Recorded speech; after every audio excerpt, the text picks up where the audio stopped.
चंद्रटा दिनेश गिरी नाम। नीचे मैं इस चंद्र के नीचे बिस्तर पंचायती पे अखाड़े का सचिव हूँ इस झोली समय, दिखी। और गुजरात और महाराष्ट्र का जो क्षेत्र है उसका देख रेख में ही करता हूँ। तो आपका निवास कहाँ होता है? कुंभ में तो बस यहीं पर है, बाकी समय के हिसाब से देखेंगे तो मैं गुजरात में रहता हूँ, जहाँ पर कुबेरेश्वर महादेव मंदिर है, जहाँ पर कुबेर जी ने तपस्या किया था महाकाली के संरक्षण में।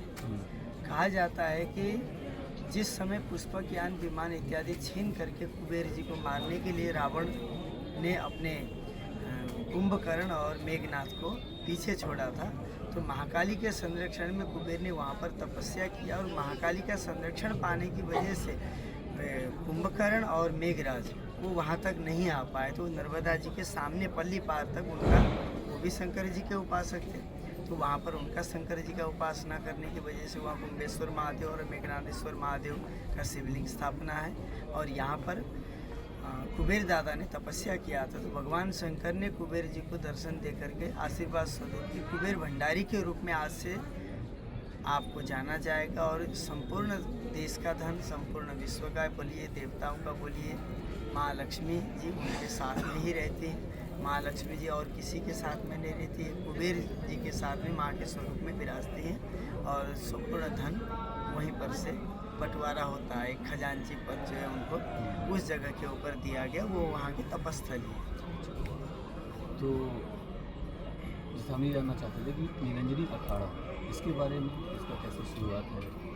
देखिए, निरंजनी अखाड़े का जो शुरुआत है, जिस समय आदिगुरु शंकराचार्य जी का इस धरती के ऊपर जब उन्होंने अवतरण लिया, स्वयं वो तो शंकर भगवान ही हैं, उन्होंने जब भगवान शंकराचार्य के रूप में जब जन्म लिया, तब जो है सनातन धर्म बिल्कुल लुप्त होता जा रहा था।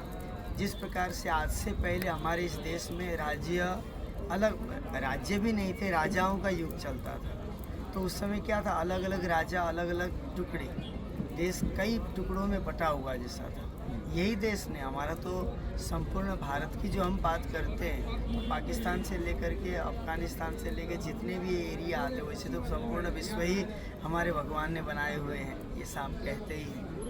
तो भारत देश में भी अलग अलग राज्य थे, अलग अलग राजाओं का राज्य चला करता था, तो उसमें जो सबसे ज़्यादा ज्ञानी होता था वो एक दूसरे को शास्त्रार्थ के लिए ललकारता था।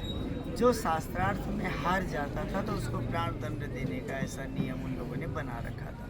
तो जब शंकर देखा कि भाई अपना अपना गुट बना करके चल रहे हैं, धर्म की तरफ कोई नहीं देख रहा है, बस मैं जो बोलूँ उसको सत्यता साबित करते हुए वो आगे बढ़े, तो धर्म की हानि हो रही थी।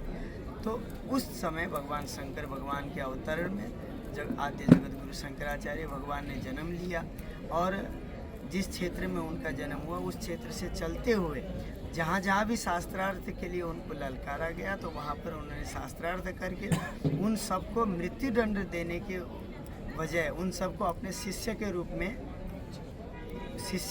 में उन्होंने स्थापित किया वहाँ पर, कि आज से तुम मेरे शिष्य हो, और आप आज से मैं जो बोल रहा हूँ, ये जो सनातन धर्म है, इसका प्रचार प्रसार करोगे, क्योंकि तुम अब हार चुके हो।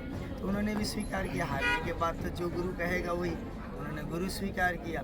तो उसी प्रकार से आदि गुरु जगत शंकराचार्य भगवान ने हमारे जो निरंजनी अखाड़ा है, 13 अखाड़ों की स्थापना किया धर्म की रक्षा के लिए।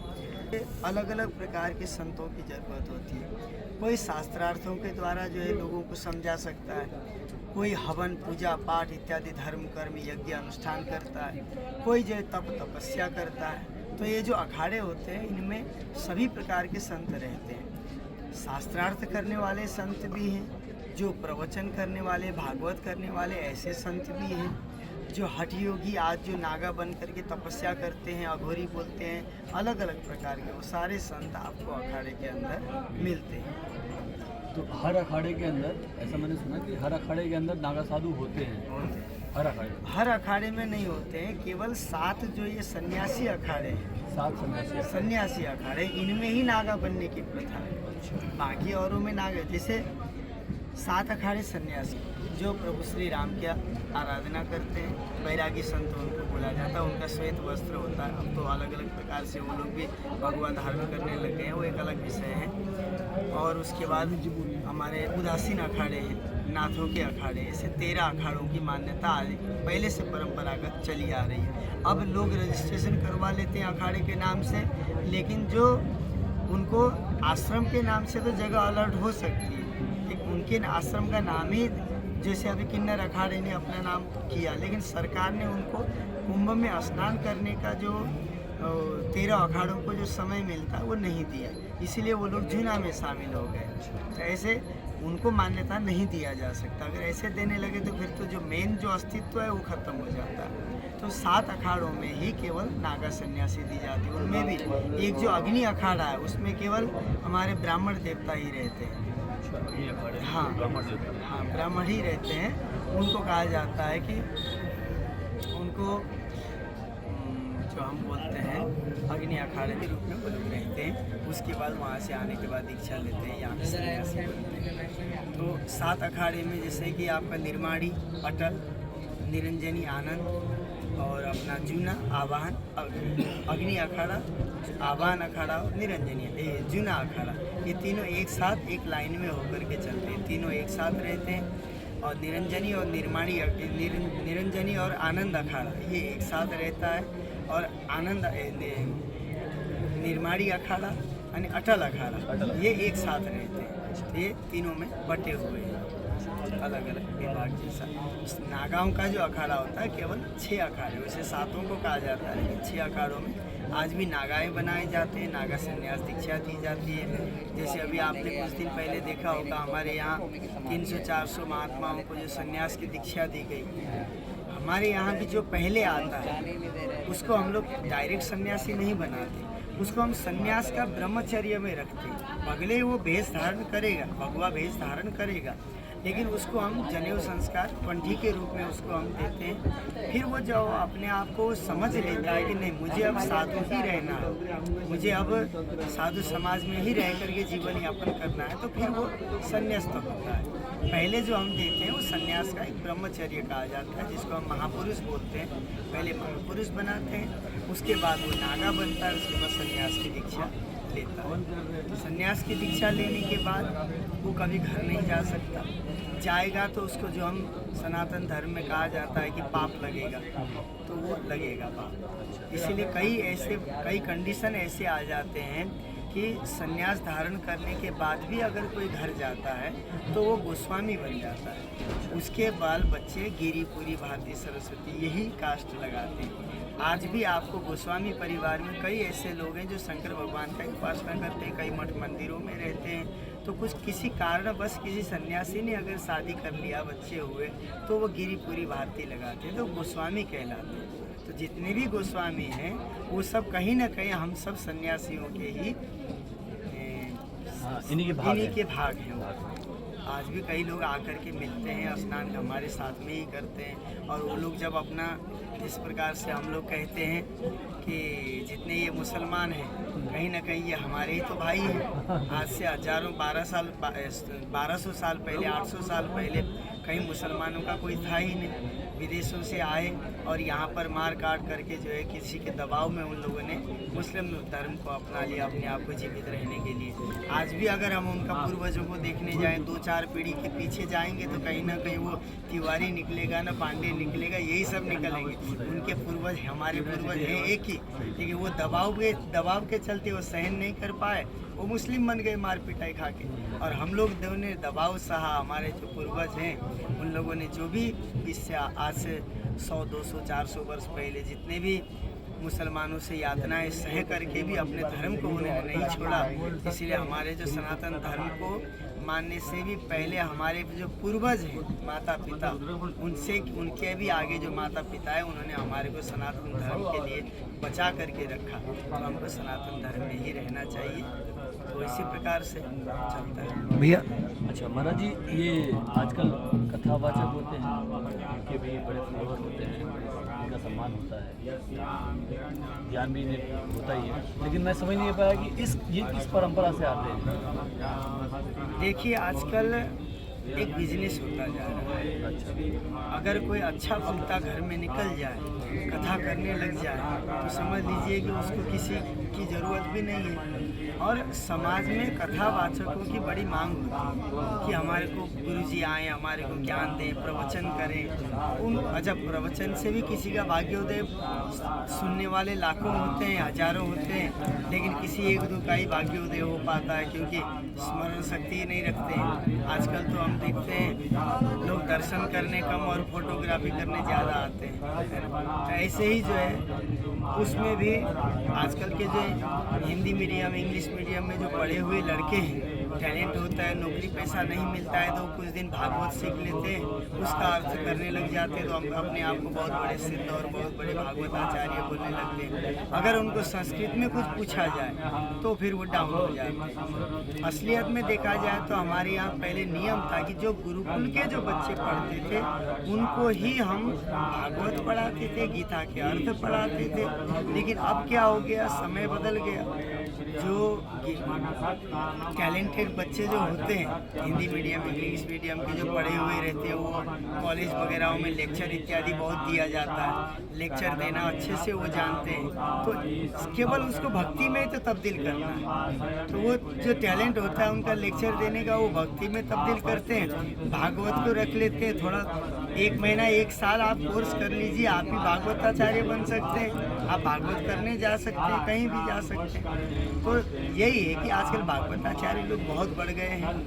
वही उसमें पढ़ने के बजाय हमारे गुरुकुलों को तब बहुत कम लोग जाते हैं। गुरुकुल में जो पढ़ने वाले छात्र हैं वो केवल कर्म कांड तक ही सीमित रह गए हैं, और भागवताचार्य सब जो है वो लोग छीन के लेके जा रहे हैं। क्योंकि हमारे यहाँ व्याकरण इत्यादि ज़्यादा पढ़ाया जाता है, भागवत इत्यादि कम पढ़ाते हैं।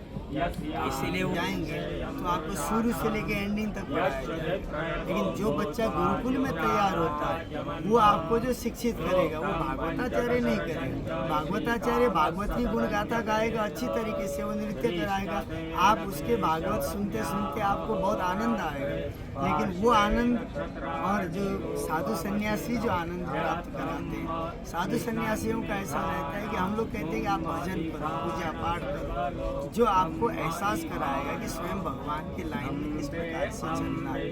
भगवान से अगर आपको जुड़ना है तो अपने आप को, अपने अहंकार को, हर चीज़ को त्यागना पड़ता है। हमारे साधु लोग भिक्षा क्यों मांगते हैं? अपने अहंकार को तोड़ने के लिए। जरूरी नहीं है कि उनको खाने की कोई कमी है, नहीं, मेरे अंदर अगर अहंकार आया हो तो मैं भिक्षा मांगूंगा तो एक भीख मंगे की इज्जत क्या होती है? तो भीख मांग के खा रहा है, वो जो भीख मांग रहा है वो अपने जो अहंकार है उसको नष्ट करना चाहता है। मेरे अंदर कुछ भी नहीं है, मेरे पास कुछ भी नहीं है, दिन जो लोग देते हैं उससे मैं खा करके अपने जीवन को यापन करता हूँ। तो अहंकार जब नष्ट होता है, कहते हैं ना, बच्चे के अंदर भगवान का वास होता है।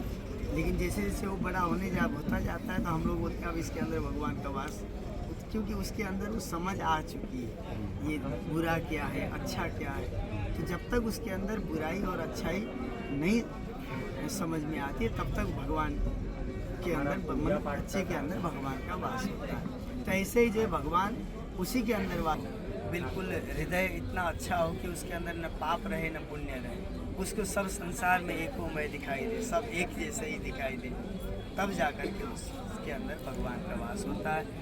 साधु संत जितने भी हैं भगवान का भजन करते हैं, लीन रहते हैं, तो इसीलिए लोग दर्शन करने के लिए आते हैं। ऐसे संतों का हम कुंभ की नगरी में आए, दर्शन करें, तब जाकर के कुछ पुण्य का लाभ होगा। अब बहुत से इसमें ढोंगी भी चल रहे हैं, कपड़ा तो खरीदने को मिल ही जाता है, ढोंगी भी चल रहे हैं। तो हम जितने भी लोगों को यही कहना चाहते हैं कि एकदम से आप किसी को भी मत मानिए। आप पहले देखिए, एक दिन देखिए, दूसरे दिन देखिए वो कर क्या रहा। जब आप देखते जाएंगे तो आपको उसका परख होगा कि नहीं, ये व्यक्ति सच्चा दिखाई दे रहा है, उसके अंदर हमारे को कुछ न कुछ, जब हम उसके पास जाकर के बैठते हैं तब हमको कुछ न कुछ ज्ञान की बातें और कुछ सीखने को मिलता है। अभी कुछ दिन पहले यहाँ पत्रकारों को भगाना भी पड़ता है। अब आप आकर के 24 घंटे माइक लेकर के लग जाओ, बाबा बैठा अपना मस्ती में भगवान का याद कर रहा है, भजन कर रहा है, आप पूछ रहे हो तुम बाबा कब बने, क्यों बने।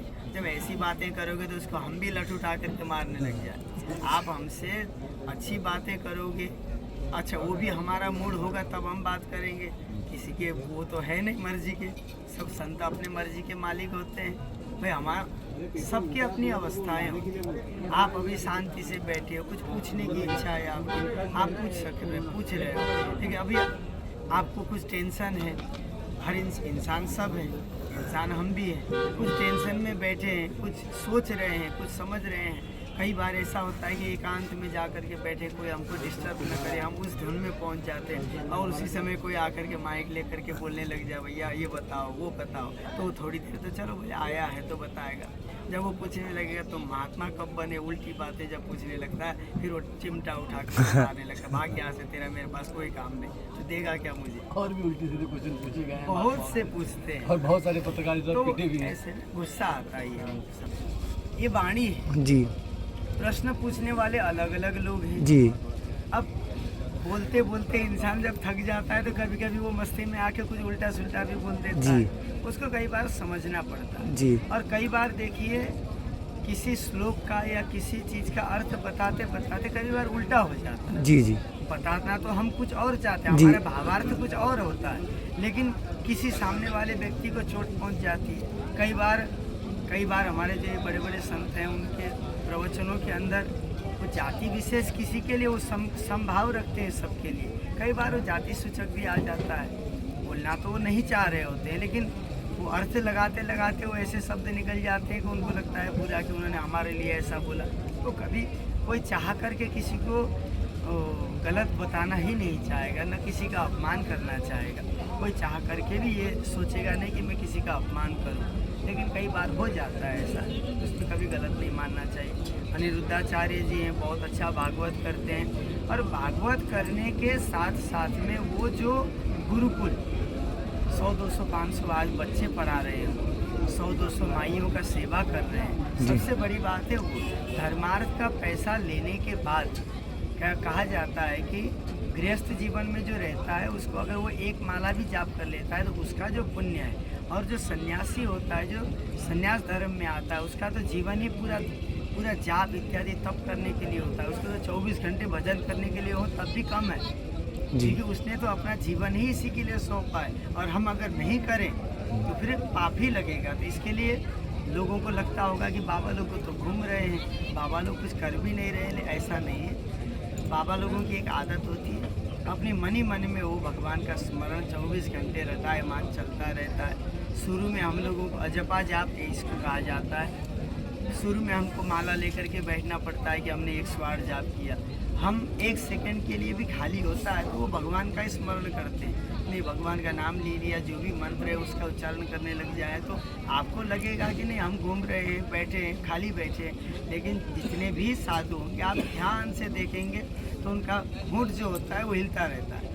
कभी न कभी वो मंत्र उच्चारण थोड़ी देर भी खाली रहेंगे, जैसे हम राम राम बोलेंगे तो हमारे जुआ हिलने लगेगा, ओम नमः शिवाय, ऐसे करेंगे तो ओम नमः शिवाय बोलने लगेंगे। तो अलग अलग लोग अलग अलग जाप इत्यादि करते रहते हैं, और खाली ऐसे बैठे बैठे अपना समय को गंवाना कोई भी नहीं चाहता है। जितना खाली समय होता है वैसे भी सभी लोगों को ये सोचना चाहिए, खाली समय अगर बर्बाद करने से तो अच्छा है कि हम कुछ अध्ययन करें। जितना हम अध्ययन करेंगे जीवन में उतना ही हमारे को अध्ययन किया हुआ जो अध्ययन होता है वो हमको आगे को लेके जाएगा। जीवन में हमारे को बहुत अच्छा जानकारी मिलेगी। खाली बैठने से अच्छा है कि भगवान का नाम का स्मरण करें, चाहे गृहस्थ हो, चाहे भगत हो, चाहे हम सन्यासी हो, जितने भी महात्मा हो। खाली बैठने से अच्छा है भगवान का नाम का स्मरण करें, उससे जीवन भी कटेगा। खाली दिमाग शैतान का कहा जाता है। अगर आप खाली दिमाग रखोगे तो कुछ न कुछ गलत भाव दृष्टि घूमने लगेगी। अगर आप भगवान का स्मरण करोगे तो आपको चारों तरफ अच्छाई दिखने लगेगी, आपको गलत चीज़ कुछ दिखाई भी नहीं देगा। थोड़ा सा महाकुंभ इस बार स्पेशल है, इसके बारे में देखिए महाकुंभ स्पेशल है। महाकुंभ की तैयारियां भी बहुत भव्य रूप से किया जा रहा है।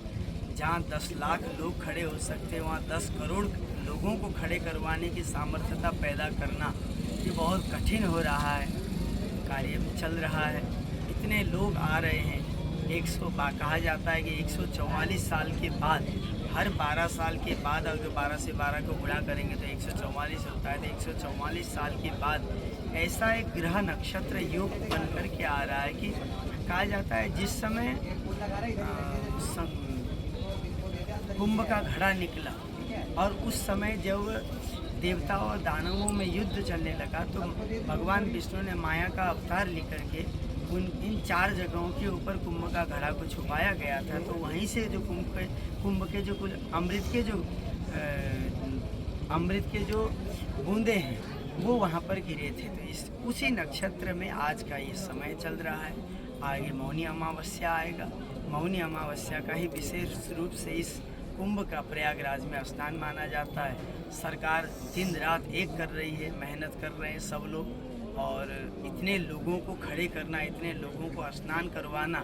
हम अपने घरों में 10 लोग 4 लोगों का घर होता है, अगर पाँचवा या छठा कोई अगर मेहमान आ जाए हमारा घर पूरा का पूरा तहस नहस हो जाता है कि ये जो मेहमान है वो कब जाएंगे, हमारे दिमाग में आने लगते हैं। लेकिन सरकार दिन रात एक करके लगे हुए, सरकार के जो अनुयायी हैं सब लोग मेहनत कर रहे हैं दिव्य और भव्य इसको बनाया जाए। और जनता भी उतनी ही साथ दे रही है, जितनी वो सुविधाएं दे रही है उस सुविधाओं का लाभ भी ले रहे हैं। जनता भी उसी प्रकार से हर रोज़ की तरह बढ़ ही रहा है। जो लोग कभी मठ मंदिर नहीं जाते होंगे आज उनको कुंभ में आने का मन कर रहा है कि नहीं हमको कुंभ में जाके स्नान करना है। कितने लोगों को हमारे पास ही फ़ोन आते हैं कि महाराज जी 4 आदमी हैं, क्योंकि आजकल क्या हो गया कोई भी आता है तो गाड़ी लेकर के ही आता है, और एक गाड़ी में 4 या 5 तो आते ही हैं। खाली गाड़ी क्यों लेके जाएं, चलो भाई तुम भी चलो। 5-6 जने गाड़ियों का अंबार लगा हुआ है। जैसा भी है व्यवस्था कर रहे हैं। जनता जनार्दन भी बहुत आ रहे हैं, आए अच्छी बात है, यही पुण्य का लाभ है। कुंभ जो है सनातन धर्म का एक धरोहर है। आज से नहीं, हजारों वर्षों से, लाखों वर्षों से इसको मनाया जा रहा है। जब से कुंभ का घड़ा यहाँ पर रखा गया तभी से जो है यहाँ पर कुंभ लगता आ रहा है। ये कब से लगा रहा है इसकी गिनती कर पाना हमारे जैसों की बस के नहीं है। 1000 साल हुए कि 2000 साल हुए कि लाखों साल हुए, ये हम सब लोग जानते हैं कि लग ही रहा है। जब से मेला लग रहा है तब से यहाँ ऐसे ही, आज ही नहीं, आज से सैकड़ों वर्ष पहले भी मेला लगता था, हजारों वर्ष पहले भी लगता था। पूरे देश विदेश से लोग आते थे, आज भी पूरे देश विदेश से।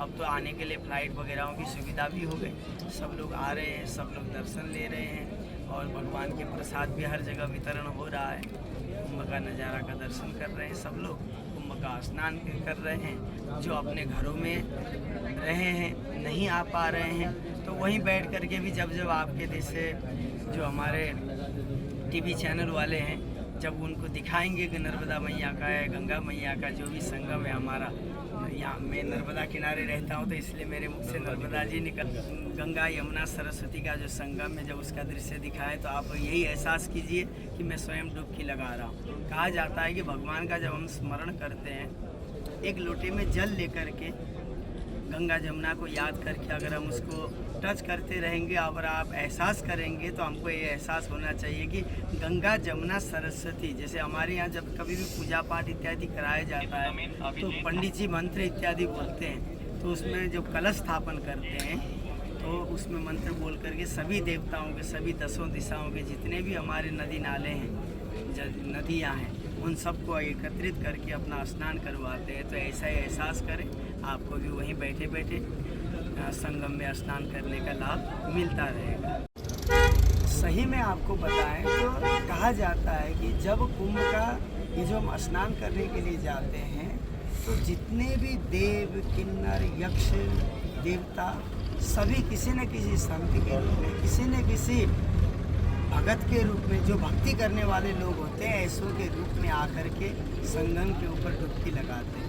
तो आप देखेंगे अभी जब स्नान का दिन आएगा, अमावस्या का दिन, आपको एक अलग ही अनुभूति का एहसास होगा। आप लेकिन उस भाव से आपको रहना पड़ेगा, ये नहीं कि अपने अहंकार में रहेंगे तो आपको हर चीज़ नज़र नहीं आएगी। आप अगर सही भाव से वहाँ पर जाकर के डुबकी लगाएंगे और आप एहसास करेंगे कि आपके साथ स्वयं भगवान डुबकी लगा रहे हैं। जितने भी देवी देवता, किन्नर, यक्ष, जितने हम बोलते हैं कि बड़े बड़े ऋषि मुनि जो इस सनातन धर्म को टिकाए हुए हैं, जो इन पहाड़ों के ऊपर, इन गुफाओं में, चारों दिशाओं में तपस्या कर रहे हैं, ऐसे संत आपके आसपास में स्नान करते हुए आपको नजर आएंगे। आप सही तरीके से आंख बंद करके स्नान करते समय एहसास कीजिए कि आपके आसपास में कोई तो है, तो आपको वो एहसास भी उन दिनों हो जाएगा स्नान में। यही चीज़ मैं बताना चाहता हूँ।